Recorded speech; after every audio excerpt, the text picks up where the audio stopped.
What's up, Buckeye Nation? Great to see y'all. Thanks to my praying and the hard work of our football team, okay? And the fact that Kevin Warren finally came to his dumbass senses.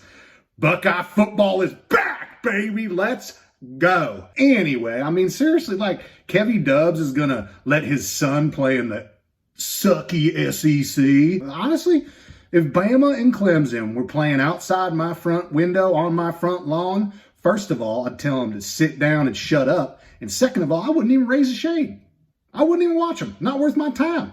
And speaking of shade, I hear a lot of people saying some mean things just because these kids are playing football during a pandemic. Oh, okay, pandemic, right. But have no fear. The only virus that the Buckeyes are catching is wingivitis. They're immune to everything. They're even immune to Wolverine syphilis. But do not Google that because it's hard as shit to get it off your search history. Side note, Urban would have beat COVID way faster than our boy Nick Satan. False positive, did he even have it? False negative, who knows?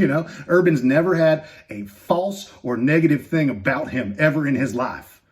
Also, I drove into the city a couple months ago and went to Urban's Pint House. Woo, boy, they got a great assortment of jalapeno poppers. They got a real good selection of Busch and Busch Light. It's just a great Buckeye atmosphere. But I digress. It's time to talk say it with me, Buckeye Nation, the Ohio State Buckeyes against some corn lovers from Nebraska. Scott Frost, more like Scott lost to Ohio State again. And I know there's hardly going to be anybody in attendance cheering for the Buckeyes. You can blame that on the 5G towers.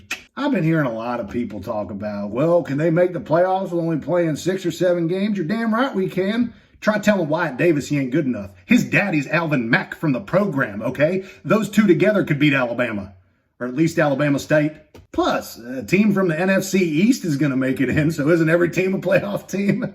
Except for Rutgers, they're not allowed to be in the playoffs. It's a state law. And as much as I love my football team and my football program, I got a warning for them. I got letters. Handwritten letters, already in the envelope. Signed, sealed, stamped, addressed. Who are they addressed to? Take a wild guess. I don't know.